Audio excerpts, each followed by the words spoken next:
16 अंग हैं इस मंत्र योग के, जिसमें सबसे पहले आवश्यक चीज है कि आप अपनी जिंदगी में भक्ति को प्रवाहित करो। भक्ति कुछ और नहीं है, आपका जो प्रेम है ना, इस प्रेम के ही अलग अलग रूप हैं इस दुनिया में। कहीं ये प्रेम जो है स्नेह का रूप है, कहीं ये आदर का रूप है, कहीं ये वात्सल्य का रूप है, कहीं ये ममता का रूप है, कहीं श्रद्धा बन जाता है, और यही भगवान के प्रति भक्ति बन जाता है। जैसे पानी जो है वो बर्फ बन जाए, ओस बने, भाप बने, तो अलग अलग रूप हो सकते हैं, लेकिन सबके रूप अलग होने के बाद उनका प्रभाव भी अलग अलग होता है। वही प्रेम जो आपने इस दुनिया में सबसे पहले अपनी माता से पाया और एक रिश्ता जुड़ा, क्यों बच्चा क्या जानता था ये कौन है। तो जब प्रेम से उसने सिर पे हाथ रखा, अपने हृदय से लगाया, उसको दूध पिलाया, उसके दुख में सहारा देने के लिए साथ खड़ी हुई, तो भाषा तो नहीं जानता बच्चा कि ये क्या बोल रही है, लेकिन उसको ये पता है कि ये कोई अपना है, और इससे मेरा संबंध इसलिए जुड़ रहा है क्योंकि इसके पास प्रेम का सागर है। उस प्रेम को अपने हृदय में धारण करके पूरी दुनिया के रिश्तों में उस प्रेम को खोजता है आदमी, और वही प्रेम जो है फिर उसे बांटना होता है दुनिया में, और उसी प्रेम को एक ऊंचाई पर ले जाकर आप परमात्मा से जोड़ते हैं। वही गुरु के प्रति आदर और श्रद्धा का रूप धारण करता है। पति पत्नी में वो प्रेम जो है प्रणय बनता है, और मित्रों में वह दोस्ती बनकर सखापन बन करके रहता है। भाई बहन में वो स्नेह का बंधन बन गया, पुत्र और पुत्री में वो वात्सल्य ममता बन गया, अलग अलग रूप लेकर के खड़ा हुआ। इसलिए उसमें आप जैसे भाई बहन, राखी का एक बंधन बीच में बांधा जाता है, लेकिन कहा जाता है ये धागे बाहर के बांधे जा रहे हैं, असली धागा तो अंदर बंधा हुआ है। और इस धागे के साथ ही आप अपने भगवान को बांधते हैं। परमात्मा के साथ नियमित हो जाइए, परमात्मा का नाम जपते जपते, उसका गुणगान करते करते, उसकी महिमा को कहते कहते अपने प्रेम को बढ़ाएं और उसके अंदर तल्लीन हो जाएं, और फिर जो भगवान में बह रहा है वो आपको भी मिलना शुरू हो जाए। तो पहले भक्ति जगानी होती है, और भक्ति जगाने के साथ ही साथ आपका जो कहा जाता है ना, भक्ति शुद्धि चासनम, फिर शुद्धिकरण का भाव रखा जाता है। शुद्ध रहें मन से, तन से, व्यवहार से, वातावरण बनाएं, जहाँ आप बैठते हैं वो शुद्ध स्थान, पवित्र स्थान बना करके फिर बैठिए, तो भक्ति फिर जो है आपकी वो उठने लगती है। इसलिए जैसे आजकल आरोमा थेरेपी को महत्व देने लग गए लोग, पहले तो अगर तगर चंदन वगैरह इन सब को का प्रयोग करते थे ना, अगर का चूर्ण, तगर का चूर्ण और चंदन का चूर्ण, लोबान जलाया, गूगल जलाया, इन सारी की सारी वो सुगंध है जो आपके अंदर शांति लाती, वासना नहीं भड़काती। अभी बहुत सारी वो सुगंध ढूंढी जाती हैं जिससे व्यक्ति के अंदर जो है वासना उत्पन्न हो, और सुगंध का भी अपना संसार है। जब भोजन की एक सुगंध आ रही होती है तो बच्चों के मन में उस समय सुगंध सूंघते भोजन की भावना जागने लग जाती है। जब आप देखते हैं ना कि बारिश गिरती है और मिट्टी के अंदर से सौंधी सुगंध आने लग जाती है, वो समय अलग ही लगता है। और जब बसंत बाहर आती है उस समय आप देखते हैं कि चारों तरफ से खिले हुए वो सरसों के फूल, कहीं गुलाब खिला हुआ है, इन सब की सुगंध अलग आती है। बरसात के दिनों में आप रात की रानी और जो अलग अलग तरह के सफ़ेद फूल खिल रहे होते हैं, उमस वाले दिन हैं, लेकिन पास से आप गुजरते हैं तो आपको बहुत ठंडक और शांति मिल रही होती है। सुगंध का अपना संसार है। तो सुगंधित, पवित्र, शुद्ध, निर्मल वातावरण बनाकर और ताजी हवा आती जाती हो, ऐसा स्थान बनाकर फिर वहाँ आसन जमा कर बैठिए। उसके बाद में आगे कहा गया आसन को सिद्ध करें, जैसे मैंने आसन के विषय में आपको बताया था। और उसके बाद में अगला शब्द कहा है पंचांगस्यापि सेवनम, कि पंचांग का सेवन करना चाहिए। अब ये पंचांग क्या है, इसमें कहा गया है कि पहली चीज है स्वाध्याय। अच्छी कोई पुस्तक जरूर रखें और हो सके तो रोज कम से कम 5 या 10 पेज पढ़ने की आदत डालें। और अगर इतना भी समय नहीं हो तो वाक लेने का नियम बना लें। वाक लेने का नियम होता है कि जैसे आपके पास में गीता है, रामायण है, वेद है, उपनिषद है, अन्य कोई ग्रंथ है, तो उसमें उंगली डाल करके खोलिए, जो पेज खुल जाए वहाँ से पढ़ करके देखिए और समझिए कि आज का संदेश मेरे लिए यही है। और फिर सारा दिन उसको इस तरह से मन में सुगंध आने दें, जिस तरह से किसी किताब के अंदर गुलाब रख दिया जाता है तो फिर वो पन्नों में सुगंध भर जाती है। तो आज का गुलाब मस्तिष्क में जो आया, शाम तक वो सुगंध मेरे मन में घूमनी चाहिए। तो एक हो गया स्वाध्याय। दूसरा कहा जाता है श्रवण, गुरु के वचनों को श्रवण करना।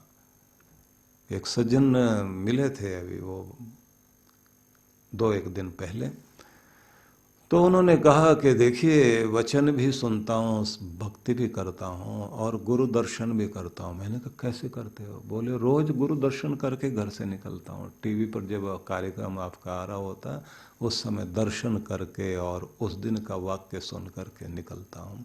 तो सारा दिन कोशिश करता हूँ कि आज के वचन जो है मस्तिष्क में घूमते रहें, क्योंकि दुनिया के वचन तो बहुत सारे आते हैं, वो तो हमें सुनने ही होते हैं। और जैसे वो कहते हैं ना कि टीचर ने पूछा कि एक वचन क्या होता, द्विवचन क्या होता, बहुवचन क्या होता है, तो बच्चा भी कुछ अलग ही तरह का था।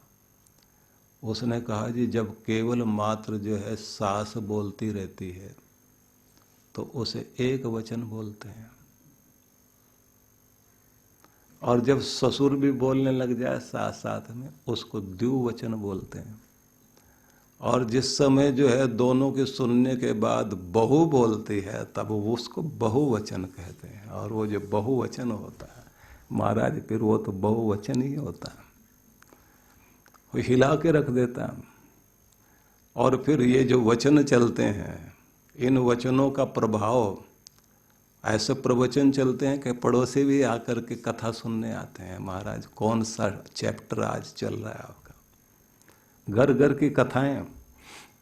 लेकिन जो अपने मन में, क्योंकि उसने कहा जी दुनिया के वचन सुनने की इच्छा नहीं होती, सबसे पहले तो अपने गुरु का वचन सुनकर और गुरु का दर्शन करके घर से निकलता हूँ। मैंने कहा इसका प्रभाव, बोले इसका प्रभाव ये है कि मैं फिर बहुवचन जो पहले बहुत बोला करता था वो बोलने छोड़ दिए, मन में शांति आने शुरू हो गई।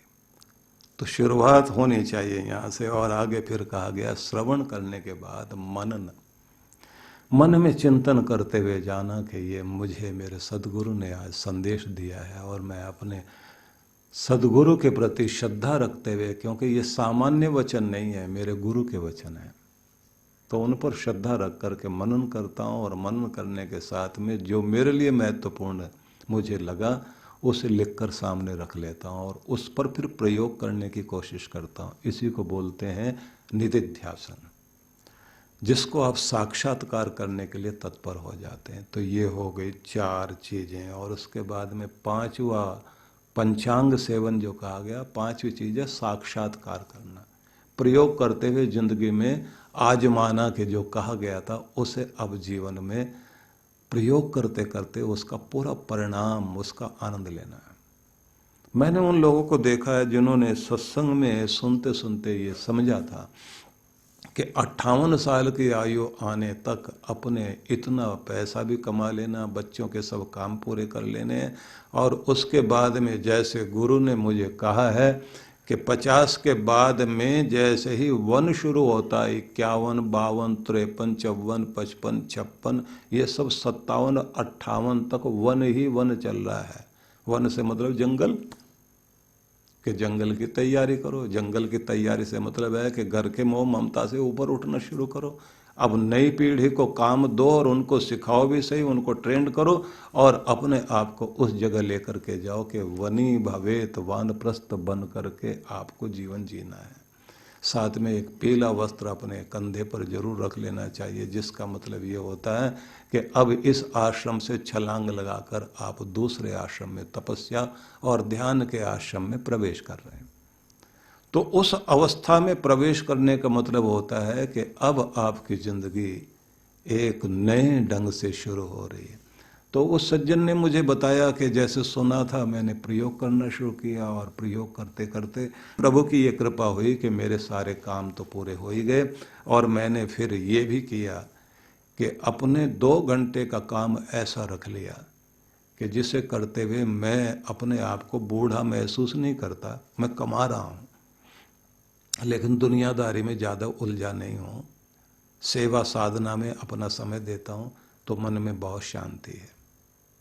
दुनिया को देख रहा हूँ कि इतने इतने अशांत हैं, बच्चों के साथ इतना डिस्टेंस बना रखा है कि ना तो उनके साथ में कोई बैर विरोध वाली स्थिति आती, मतलब जो दखलंदाजी शुरू होती है ना, एक दूसरे से झगड़ा शुरू होने लग जाता, बाप बेटी की लड़ाइयाँ होने लग जाती।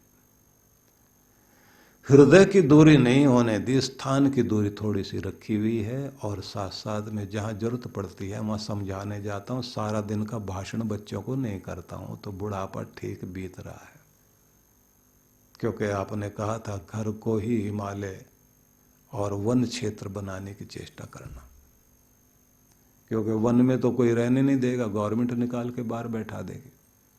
तो घर को ही करो, या फिर आश्रम आपके इसी तरह के होते हैं ना, जिनमें आप अपनी जिंदगी पर प्रयोग करते हैं। और गुरु के निर्देशन में जीवन जीने के लिए जब आदमी तत्पर हो जाता है, 8 साल का और 60 साल का, इन दोनों को तो गुरु की शरण में पूरी तरह से समर्पित होने के लिए कहा गया। 8 साल का बच्चा गुरु की शरण में जाए, 16 साल तक वहाँ रहे, 24 साल की अवस्था में फिर गृहस्थ में प्रवेश होने के लिए तैयारी करे। 60 साल का होने के बाद वैराग्य भाव लेकर के पीठ कर ले घर की तरफ से और मुख कर ले, गुरुमुख हो जाए पूरी तरह से। गुरुमुख हो करके गुरु की तरफ मुंह करते हुए, जैसे सूरजमुखी का फूल जो है सूरज की तरफ मुंह करके रहता है ना, तो सूरज जैसा ही आकार धारण कर रखा उसने, उसकी पंखड़ियां भी वैसी ही हैं, सनफ्लावर बोलते हैं ना उसको। तो गुरुमुख होते ही इस धरती के देवों की शक्तियां उसके साथ जुड़ती हैं और ब्रह्मांड की शक्तियां उसके ऊपर अपनी ऊर्जा बहा रही होती हैं। बाहर और भीतर दोनों तरफ से वो अपने आप को समृद्ध कर रहा होता है। इसलिए प्रत्येक व्यक्ति को हर दिन अपनी प्रगति पर सोचना चाहिए, पहले से अधिक शांत, पहले से अधिक समृद्ध, पहले से अधिक आनंदित, चेहरे पर प्रसन्नता और शांत भी रहे, वाणी में मधुरता बनाए रखे। और परिस्थितियां जो भी कुछ आए, उतार चढ़ाव तो जीवन का हिस्सा है, एक जैसी जिंदगी तो नहीं रहती। इन सारी स्थितियों में आपने स्वयं को संभाल कर चलना है। तो ये हो गया आपका पंचांग सेवन। और उसके बाद में अगला शब्द है आचार धारणे। आचार धारणे का मतलब होता आचरण को अपने ठीक करना, और धारणा में माना जाता है कि मन को एकाग्र करने की चेष्टा करना। फिर आता दिव्य देश सेवनम। दिव्य देश सेवनम का मतलब होता है हृदय के अंदर महसूस करें कि जैसे एक कमल है और उस कमल के ऊपर मेरे इष्ट देव, कोई अपने राम जी को, कोई कृष्ण भगवान को, कोई शिव को, कोई गणपति को, कोई दुर्गा माता को, उनको विराजमान करें और प्रकाश निकलते हुए अपने अंदर हृदय में अनुभव करें। और वहाँ से महसूस करें प्रसन्नता की किरणें निकल रही हैं, प्रेम की किरणें निकल रही हैं और निर्भयता आ रही है। और उस पर ध्यान टिकाकर अपना मंत्र जाप करना शुरू करें। चेहरे पर आनंद का भाव लाएं, माथे को शांत रखें और अपने आप को समृद्ध होने दें, चार्ज होने दें। नाम जपते जपते अपने भीतर खो जाएं और फिर महसूस करें कि जैसे भीतर कृपा हो रही है वैसे ऊपर से भी कृपा बरस रही है। और फिर उसके बाद में भगवान को धन्यवाद करना, और उसकी कृपाओं के लिए धन्यवाद करने के बाद फिर अरदास करना जो आपको चाहिए वो। और फिर आप देखिए कि आपका हाथ पकड़े हुए प्रभु हर पल महसूस होगा कि वो मेरे साथ चल रहा है, मुझे संभाले हुए है। इसलिए सभी को मैं ये निवेदन करना चाहता हूँ, नाम जपने में रुचि लेकर के हर कोई व्यक्ति अपना कल्याण करे।